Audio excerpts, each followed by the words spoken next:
नमस्ते दोस्तों, happy learning to all of you. हम लोगों ने प्रीवियस लेक्चर में देखा था अबाउट एम्बेडेड ऑप्शंस, जिसमें हमने देखा था कॉल और पुट क्या होते हैं। कॉल इशूअर के लिए बेनिफिशियल होता है, पुट ऑप्शन जो है वो इन्वेस्टर के लिए बेनिफिशियल होता है, क्योंकि जब इंटरेस्ट रेट्स नीचे जाती है तो इशूअर कॉल ऑप्शन को एक्सरसाइज करके उस डेट को क्लोज करके एक debt with a lower cost जा सकता है। और जब इंटरेस्ट रेट्स ऊपर जाती है तो जो इन्वेस्टर है वो पुट ऑप्शन एक्सरसाइज करके ये वाला इन्वेस्टमेंट क्लोज करके कंपल्सरीली बोल के किसको, इशूअर को, के तुझे मेरा पैसा देना ही पड़ेगा, वो एक नई डेट पे जा सकता है जिसमें थोड़ा हायर कूपन हो। ऐसे ही तीन और एम्बेडेड ऑप्शंस के बारे में हम इस वीडियो में बात करने वाले हैं, which are convertible bonds, then warrants, and third is contingent convertible bonds, जिसको हम लोग कोकोज भी बोलते हैं। बेसिकली सारे एम्बेडेड ऑप्शंस हमने देखा था, they are in addition to the basic bond, जिसको हम स्ट्रेट बॉन्ड बोलते हैं। ये क्या करते हैं, थोड़ा सा लुभावना बनाते हैं बॉन्ड को, या तो इशूअर के लिए या इन्वेस्टर के लिए। ऐसा ही एक ऑप्शन है कन्वर्टेबल बॉन्ड, जिसको हम लोग दूसरे वर्ड्स में हाइब्रिड सिक्योरिटी भी बोलते हैं, क्योंकि ये डेट और इक्विटी दोनों के कुछ कुछ फीचर्स लेता है। What is a convertible bond? Convertible bond is one which give holders an option to exchange the bond for specific number of shares. मतलब आज अगर एक बॉन्ड है L&T टेक्नोलॉजी का, वो फ्यूचर में X नंबर ऑफ शेयर्स में convertible है L&T टेक्नोलॉजी के लिए। मतलब अभी मैं as good as debt provider to the company हूं, लेकिन फ्यूचर में मेरी जो ये डेट है वो ओनरशिप में कन्वर्ट हो जाएगी। प्राइमरी देखने पे तो लुभावना लगता है, लेकिन थोड़ा और समझते हैं इसके बारे में। ये प्राइमरीली कोई स्पेसिफिक चीजों के साथ आएगा, जैसे कि 5-6 years तक this will be bond, then it will be converted into equity shares. So it will come with some specific options, some specific rules, some specific conditions में भी, के जिसके बेसिस पे हमारा ये कन्वर्जन होगा। तो इसमें होगा क्या, हमारा एक बॉन्ड कुछ नंबर ऑफ शेयर्स में कन्वर्ट हो जाएगा।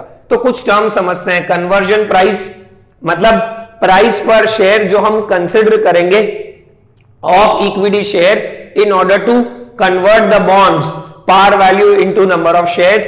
कन्वर्जन रेशियो, मतलब एक बॉन्ड में कितने शेयर्स आएंगे, सिर्फ और 1000 रुपए है हमारा बॉन्ड का पार वैल्यू, और हमारी कन्वर्जन प्राइस है 50, तो 1000 बाई 50 20, या फिर ये मेंशन होगा या ये मेंशन होगा, दोनों के बेसिस पे कुछ ना कुछ बनेगा।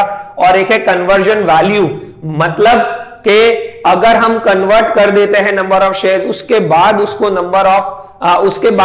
नंबर ऑफ शेयर्स को मार्केट प्राइस से मल्टीप्लाई करते हैं, तो उसकी कन्वर्जन वैल्यू क्या होती है। अब इन पे हम वापस आए, उससे पहले थोड़ा समझते हैं कि ये क्या कहना चाह रहे हैं।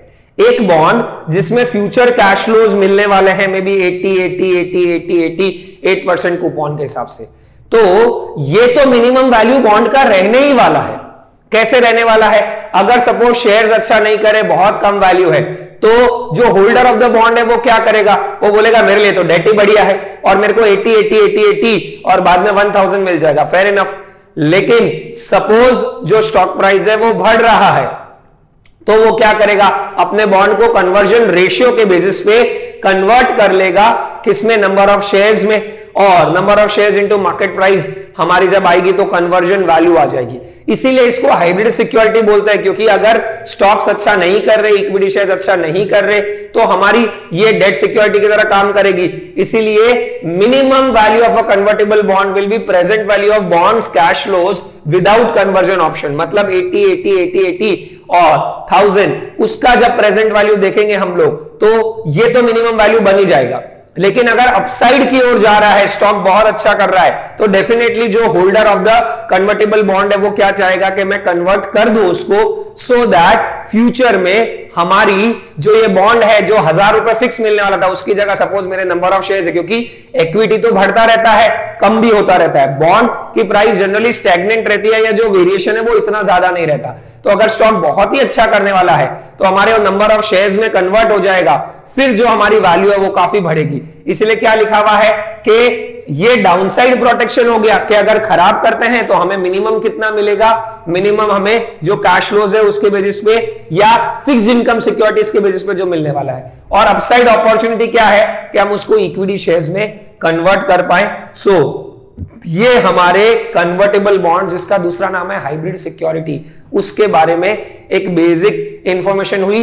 अब इशूअर के लिए क्या फायदा है ऐसी सिक्योरिटी इशू करके, क्योंकि कन्वर्टेबल बॉन्ड रिलेटिवली ज्यादा अपॉर्चुनिटी देती है इन्वेस्टर को फ्यूचर में कमाने के लिए, इसलिए इसकी क्रेडिट वर्दीनेस थोड़ी सी बेटर होगी as compare to normal bond and इसीलिए इसकी यील्ड जो है वो थोड़ी कम होगी। मतलब अगर कम हमारा आउटफ्लो जा रहा है, डेट ये सस्ती हो जाएगी तो भी चलेगा।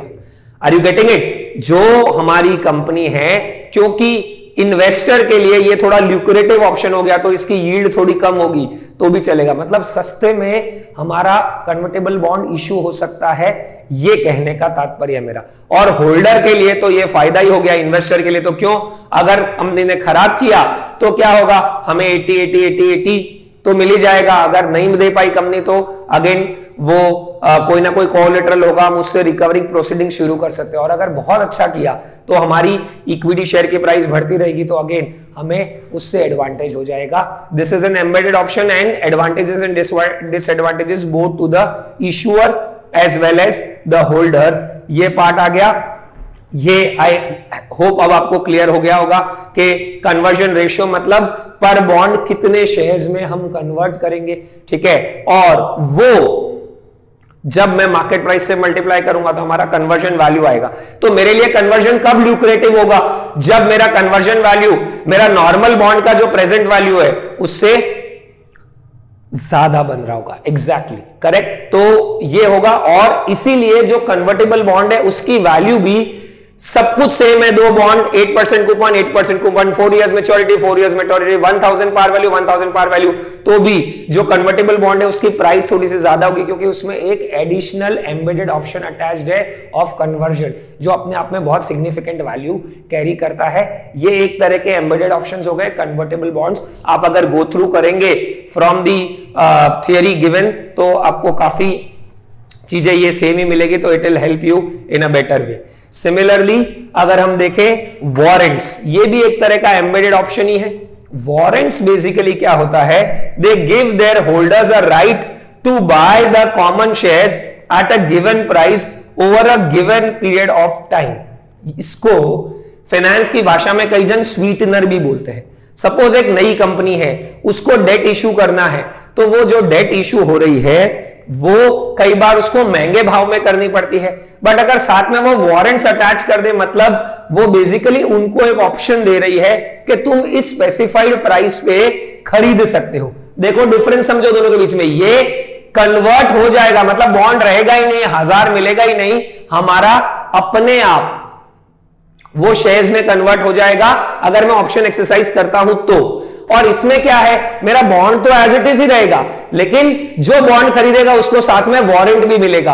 और वारंट में ये ऑप्शन है कि मैं चाहूं तो शेयर्स खरीद सकता हूं। सो दोनों में डिफरेंस आई होप आपको क्लियर हो गया।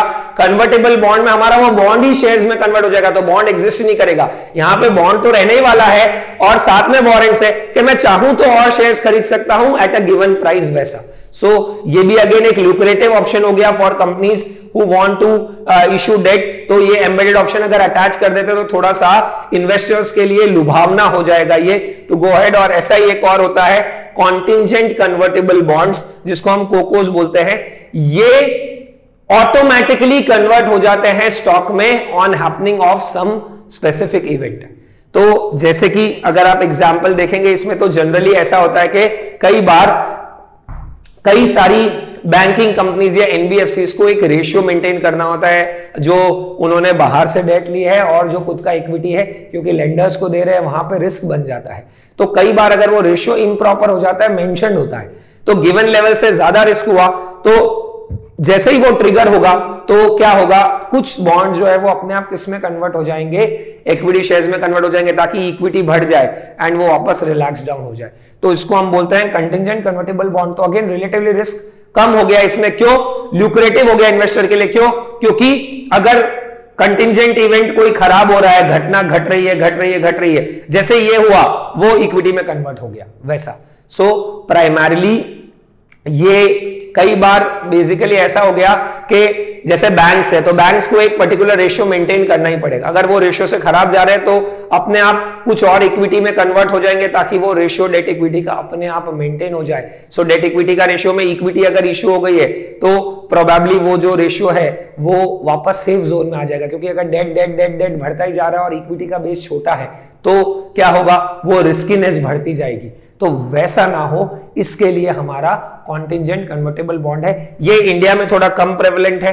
अगर हम इन दोनों की बात करें तो ये लुक्रेटिव एम्बेडेड ऑप्शन से अलॉन्ग विद जो पहले दो हमने देखे थे, which are call option and put option, जो अलग अलग होल्डर्स को, इश्यूअर को अपने आप फायदा नुकसान देते हैं। सो आई होप आपको एक बार दिमाग में एक बेसिक आइडिया आया है। देखो ये पूरा, ये करीब करीब हमें 11 लेक्चर्स लगे हैं इस सिर्फ एक चैप्टर को कवर करने में। वो इसलिए बिकॉज इसमें हमने टर्म्स देखे। तो टर्म्स में क्या होगा ना, you might interpret in a different way, I might in a different way, somebody else might be in a different way with the given part. So ये सुनना तो है ही है, but you will also have to read so that आप अपने शब्दों में उसको इनकॉर्पोरेट कर पाओ, ताकि नेक्स्ट टाइम जब रिवीजन के लिए देखो तो आपको वो 4 वर्ड्स देखने हैं and you will be automatically through with it.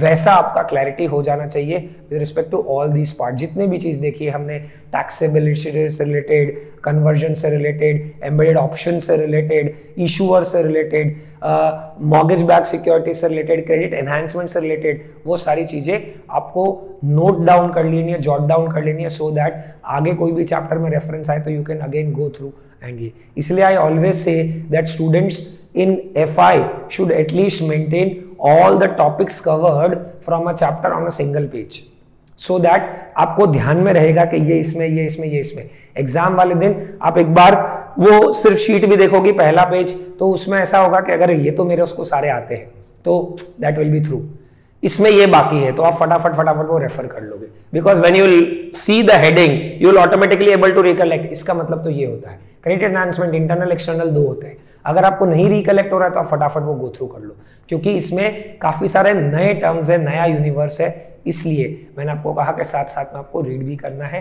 This concludes our chapter 1। अब हम चैप्टर 2 जो भी अगेन थोड़ा थियोरेटिकली है उससे स्टार्ट करेंगे इन द कमिंग वीडियोस।